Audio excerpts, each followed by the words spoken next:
जय जय राम, श्री राम जय राम, जय जय राम,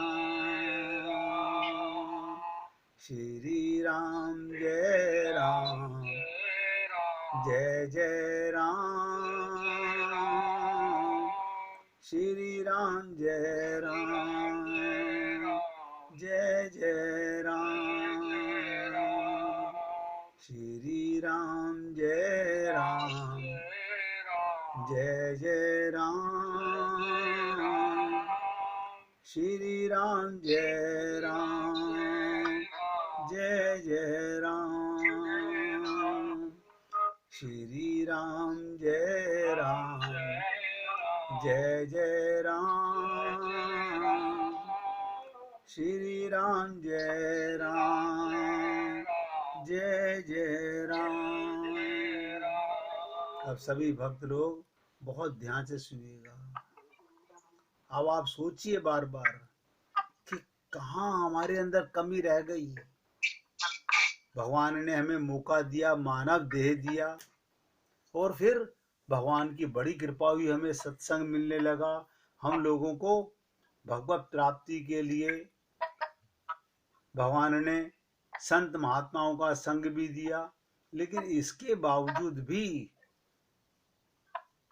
हम वो तड़प क्यों नहीं पैदा कर पा रहे अपने अंदर?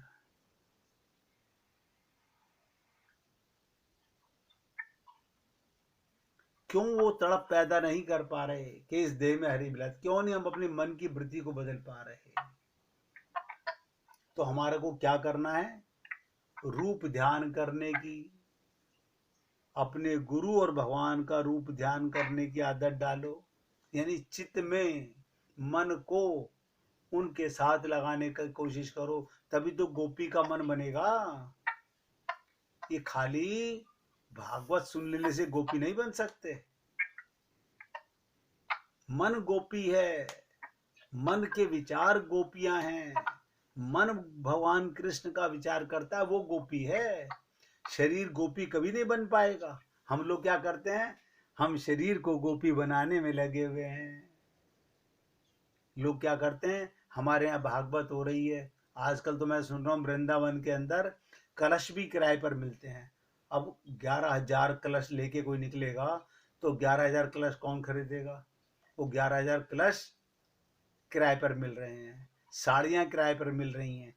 एक से रंग की स्त्रियाँ साड़ी पहनकर एक कलश को सर पर रख के गोपी बनने की चेष्टा कर रही हैं। धिक्कार है, धिक्कार है।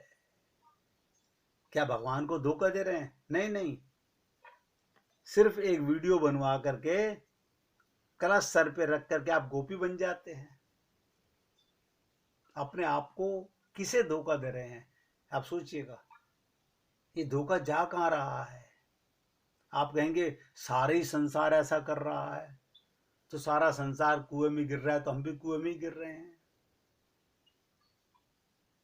भागवत वो सुनना चाहे जो गोपी बनना चाहे, जो अपने मन को एक राहत देना चाहे, अपने मंत्रा रूपी मन को और अपनी बुद्धि को धिक्कारे और आत्मा रूपी भरत को भगवान श्री राम से मिलाने की चेष्टा करे। ये नोट करिएगा सबके सब।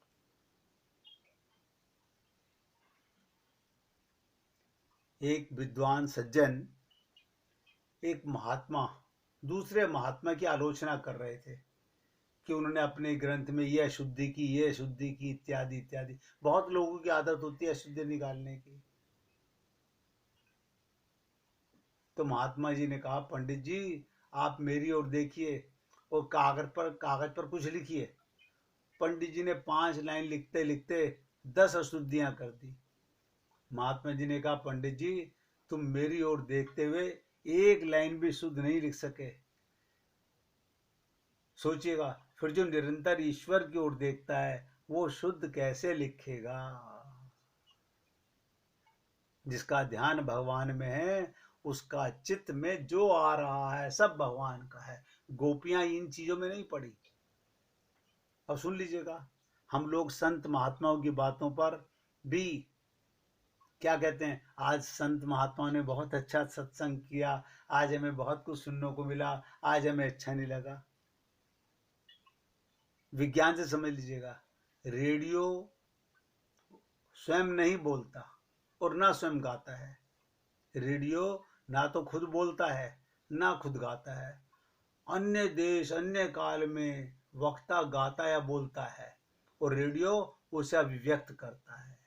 इसी प्रकार भगवान स्वयं अपनी लीला करते हैं, अपने गुण।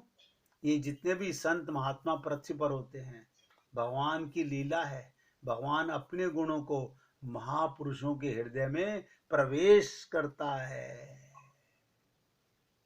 और महात्मा शरीर रेडियो की तरह से संगीत रूपी ईश्वर का गुणगान करते हैं। आप समझ रहे हैं, कोई महात्मा के हृदय में भगवान आकर बैठते हैं, लीला करते हैं, और उसके मुख से, जैसे रेडियो से आप न्यूज़ सुन रहे होते हो, रेडियो नहीं बोल रहा होता, किसी की आवाज़ कहाँ से आ रही होती है। ये परमात्मा की लीलाएं हैं जो कि आप और हम लोग कभी नहीं समझ सकते। हम ऐसे ही समझते हैं। ध्यान से सुनिएगा, जिस दिन वाणी से नहीं सचमुच ये समझ आने लगे कि सच में सब कर कौन रहा है। सोचिएगा, वाणी से नहीं, सचमुच सोचिएगा, ये आने लगे ये कर कौन रहा है। ये चिंता सबसे पहले मिट जाएगी कि मेरा क्या होगा। लेकिन हम लोग अपनी बुद्धि, ये केकई वाली बुद्धि, ये मंथरा वाला मन भटकाता है जीव को। इसलिए मैंने आपसे निवेदन किया, जिस दिन वाणी से नहीं सचमुच यही समझ आने लगेगा कि सच में सब कर कौन रहा है, ये चिंता सब मिट जाएगी कि मेरा क्या होगा। और जब ये चिंता मिट जाएगी तो ध्यान से सुनिएगा, उसके बाद ये चिंता भी मिट जाएगी कि मेरे अपनों का क्या होगा। लोग कहते हैं मेरे अपनों का क्या होगा मेरे जाने के बाद। पहले अपनी चिंता थी, फिर मेरे अपनों की चिंता हो गई। कारण क्या था कि चिंतन संसार का करते थे, मन मंथरा बना हुआ था, बुद्धि केकई बनी हुई थी। ये तो आप दोनों अच्छी प्रकार सब भक्त लोग जानते होंगे। मंथरा और केकई को रामचरितमानस में क्या माना गया। इसलिए सब जने सोचें कि मेरा मन मंथरा है, मेरी बुद्धि केकई है क्या, और आत्मा रूपी भरत को राम से नहीं मिलने दे रही हूँ, राम को वनवास भेज रही हूँ। राज करो बेटा, राम को नहीं पाना। सोचिएगा, ये चिंता सब मिट जाएगी कि मेरा क्या होगा। जब ये चिंता मिट जाएगी तो उसके बाद ये चिंता भी मिट जाएगी मेरे अपनों का क्या होगा। लेकिन ये चिंता हम मिटाना ही कहाँ चाहते हैं, क्योंकि यही तो हमारे होने का बल है कि हम तुम्हारी बहुत चिंता करते हैं, मुझे परिवार की बहुत चिंता है। हमारे होने का बल यही है कि हम लोग कहते हैं जो कुछ भी दिन रात हम मर खप करके पेट काट के पाल रहे हैं, न जाने कितने बलिदान दे रहे हैं। लोग भी हमारी मेहनत, बुद्धि बल और महानता की मिसालें देते हैं कि वाह वाह, यही तो युग पुरुष है, इनको नमन, हमें भी इनके जैसा ही बनना है। सोचिएगा एक एक शब्द पर। अक्सर लोगों को देखा जाता है, अगर किसी के घर में कोई भक्त निकले तो बड़ा अच्छा लगता है, अरे उनका बेटा देखो कितनी भक्ति करता है, उनका पति देखो कितनी भक्ति करता है, भगवान से प्रेम करता है। लेकिन मेरा पति ना बिगड़ जाए भगवान की भक्ति की तरफ, मेरा बेटा ना बिगड़ जाए भगवान की भक्ति की तरफ, मेरा बेटा तो मेरे शरीर का ध्यान रखे, मेरा पति तो मेरे माया का ध्यान रखे। तो जिस दिन ये चिंता मिटेगी तो क्या उसका अर्थ है चादर तान के बिस्तर पर पसर जाना, नहीं करना तब भी आवश्यक कर्म करने ही हैं। जो अनावश्यक कर्मों का पहाड़ ढो रहा है, हालात खराब हो गई है, कुछ बनने का नहीं। लोग वाग, हमारी 6 महीने बाद लड़की की शादी होने वाली है, तो 6 महीने बाद होगी, आज क्या बात है, हम चिंता तो आज से हो रही है। बताइएगा, तुमको पता है तुम 6 महीने जिंदा भी रहोगे कि नहीं रहोगे, इसकी चिंता नहीं हो रही कि अगला सांस आएगा कि नहीं आएगा। ये आत्मा रूपी भरत राम से मिल पाएगा कि नहीं मिल पाएगा ना, इसकी चिंता ही नहीं है। इसकी तरफ हम बिल्कुल बेचिंतित हैं। क्यों? हमने गुरु अपना रखे हैं। मतलब गुरु का काम है, ये हम लोगों का हाल है। जिसे आत्मज्ञान हो गया उसका चिंता का क्या मतलब। जो चिंता करता है उसे आत्मज्ञान नहीं हो सकता।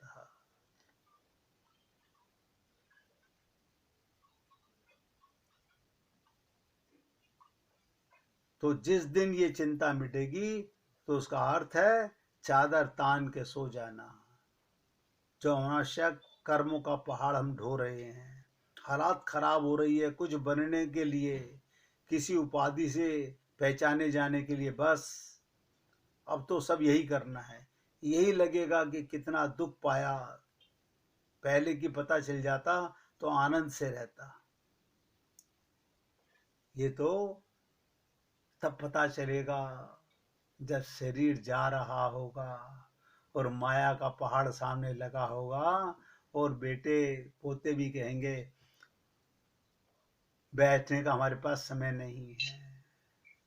अब सारा जीवन तो गुजार दिया इनके चक्कर में, सेवा नहीं, इन्हें बनाने के चक्कर में। अपने आप को नहीं बना सके, अपने मन को गोपी नहीं बना सके, अपने मन को मंत्रा बना के कई रूपी बुद्धि को बिगाड़ते रहे।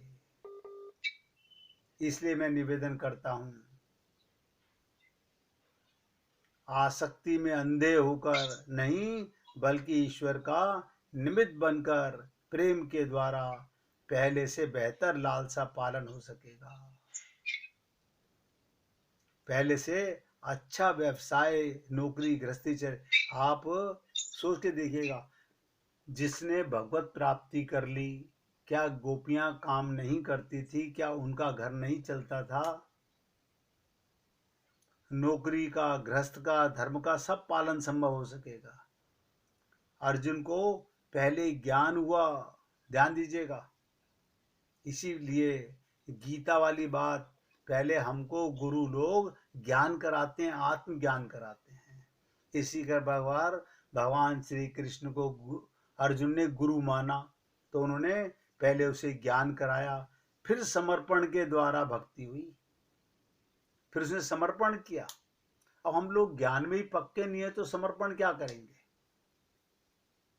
फिर भगवान के निमित्त बनकर उसने वही युद्ध किया जिसको पहले वो अपने से और अपनों से जोड़कर देख रहा था। इतनी सी बात सब लोग सोचें कि अर्जुन को पहले आत्मज्ञान हुआ, फिर बुद्धि का समर्पण हुआ, उसके बाद वही अर्जुन, वही रथ, केवल शरणागति के माध्यम से, वही युद्ध था, वही रिश्तेदार थे, वही परिवार था जिसको पहले अपनों से और अपनों से जोड़ रहा था। ये सब कुछ अचानक एक दिन में नहीं हो जाएगा, धीरे धीरे होगा, लेकिन शुरू तब ही होगा जब हम श्री कृष्ण से कहेंगे कि रथ को बीच में ले चलिए। ये बहुत राज की बात है कि अर्जुन ने जब कहा कि भगवान, प्रार्थना की हमारे रथ को बीच में ले चलिए, मैं सबको देखना चाहता हूँ, बस भगवान से यही कहना है, मैं देखना चाहता हूँ। और फिर वो ऐसा दिखाएंगे कि क्या ही क्या का क्या हो जाए। और यही तो बात है, ये कहना कौन चाहता है? इसलिए तो सब अर्जुन नहीं बन पाते और बड़ी बुरी मौत मरकर काल के ग्रास बन जाते हैं। आप और हम लोग गीता तो बहुत सुनते हैं, अर्जुन क्यों नहीं बन पाते? भगवान श्री कृष्ण की शरणागति क्यों नहीं कर पाते? सोचिएगा, हम भगवत प्राप्ति क्यों नहीं कर पाते? हम अपने मन रूपी लगाम को, भगवान श्री कृष्ण रूपी इस रथ को, इस मन बुद्धि को, लगाम को हम भगवान को क्यों नहीं सौंप पाते? हमें आत्मज्ञान क्यों नहीं हो पाता? गीता सुनने में बहुत अच्छी लगती है, अर्जुन की बातें बहुत अच्छी लगती हैं, भगवान श्री कृष्ण की बातें बहुत अच्छी लगती हैं, लेकिन जैसे भागवत में कोई गोपी बनना नहीं चाहता, भागवत सब सुनना चाहते हैं। मैं तो रोज ये निवेदन करता हूं भगवान से कि एक ही दिन काश तुम सच्चे मन से अपने हृदय को पात्र बना के सत्संग सुन लो, तो एक दिन का सत्संग ही जीवन भर काम आएगा। उसके बाद कुछ सुनने की आवश्यकता नहीं, सिर्फ एक दिन का सत्संग हम जीवन में उतार लें। एक दिन का सत्संग, हमारे सारे रोग मट जाएं। आज जो मैंने आपको मंथरा और केकई की बात सुनाई है, इसको सभी भक्त लोग बहुत ध्यान से सुनिएगा, समझने का प्रयत्न कीजिएगा कि क्या हम सब लोग इसी स्थिति में तो नहीं है, हमारा मन मंथरा तो नहीं है, हमारी बुद्धि केकई तो नहीं है, क्या हम आत्मा रूपी भरत को राम सीता से अलग तो नहीं कर रहे हैं? क्योंकि संत महात्मा तो कह रहे हैं इस देह में हरि मिलते हैं। क्या हमने कभी भगवान श्री कृष्ण को कहा कि प्रभु हमारे रथ को भी बीच में ले चलिए, मुझे दिखाइए तो सही कौन कौन मेरी भक्ति के रास्ते में आड़े आ रहे हैं, मुझे किन किन का त्याग करना है? मारने का मतलब होता है किस किस को छोड़ना है, ये दिखाइए मुझे। जिनके लिए पहले अर्जुन हथियार डाल रहा था उन्हीं को मार रहा है, जिनसे राग कर रहा था उन्हीं से वैराग्य हो रहा है। मर तो सब अपनी मौत से रहे हैं, मारता कोई किसी को नहीं है, सब अपनी मृत्यु की मौत आने पर मरते हैं, लेकिन आप हम लोग समझते नहीं।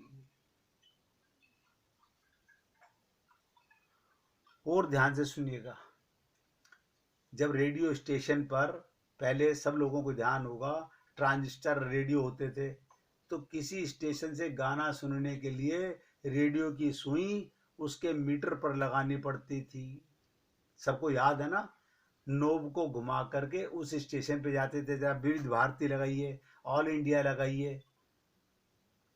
यदि सुनाई नहीं पड़ता तो या तो सुई ठीक स्थान पर नहीं लगी है, एक एक शब्द ध्यान देना, या तो सुई ठीक स्थान पर नहीं लगी है, अथवा यंत्र दोषपूर्ण है, या तो रेडियो खराब है, या हमारी सुई ठीक जगह पर नहीं लगी। आप कहेंगे रेडियो बेकार है, मैंने खूब कोशिश की, ट्यूनिंग करने की कोशिश की, लेकिन ये रेडियो तो स्टेशन पकड़ता ही नहीं है। मुझे बताइए उस स्टेशन का क्या करोगे?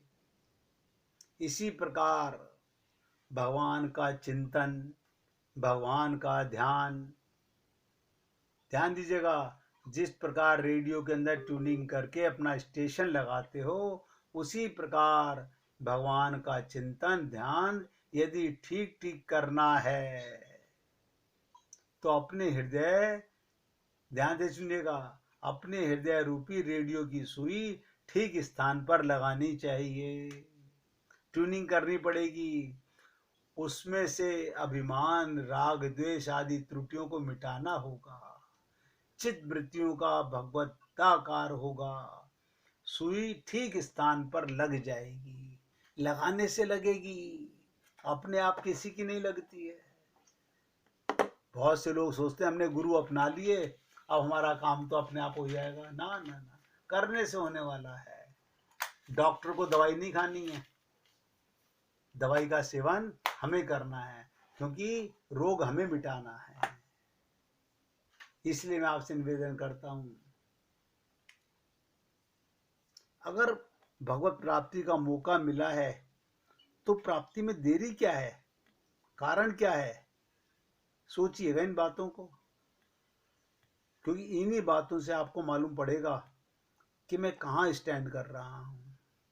वरना मैंने कल भी आपको चलते समय कहा था, फिर बता रहा हूँ, बहुत ध्यान से सुनिएगा कि माचिस की एक तिल्ली, एक लोटा घी और लकड़ियों का ढेर, बस कुछ ही देर में राख का ढेर, इतनी सी आदमी की सीमा रह जाएगी।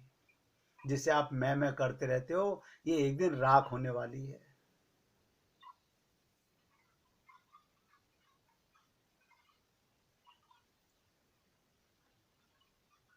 खाली फोटो बन करके टंगने के अलावा और कुछ नहीं होने वाला। इसलिए जीवन भर मेरा मेरा करता रहा, अपने लिए कम, अपनों के लिए अधिक जीता रहा। अंत में कोई नहीं देता साथ, जाएगा खाली हाथ, तिनका भी ले जा सकता नहीं। बस इतनी सी है आदमी की हस्ती। अतः समय रहते थोड़ी देर प्रभु की कर लो भक्ति। ये मौका मिला है, ये शरीर मिला है, इसी देह में हर मिलत है। इस बात के लिए बार बार चिंतन कीजिएगा, बार बार सोचिएगा। आज मैंने आपसे पुरुषोत्तम मास की चर्चा की और आप सभी पुण्य आत्माओं से ये निवेदन करूंगा, अपने मंत्रा रूपी मन को, केकई रूपी बुद्धि को, आत्मा रूपी भरत को राम सीता से मिलने से मत रोको। ये मन संसार में कोई काम नहीं आएगा, कोई साथ नहीं जाएगा। झूठा है संसार, धोखा खाएगा, कर ले हरि से प्यार, वरना पछताएगा। इसलिए अब 1 मिनट भगवान श्री कृष्ण की धुन लगाएंगे। केशवा माधवा, केशवा माधवा, हे कृष्ण मधुसूदना, हे कृष्ण मधुसूदना। गाइए। केशवा माधवा, केशवा माधवा, हे कृष्ण मधुसूदना, हे कृष्ण मधुसूदना। केशवा माधवा, केशवा माधवा, हे कृष्ण मधुसूदना, हे कृष्ण मधुसूदना। बोलिए वृंदावन बिहारी लाल की जय। जय श्री राधे, जय जय श्री राधे। बोलिए लाल जी का मंगल हो, सभी भक्तों का मंगल हो। सभी पुण्य आत्माओं को राधे राधे भैया। और आप राधे राधे भैया, राधे राधे।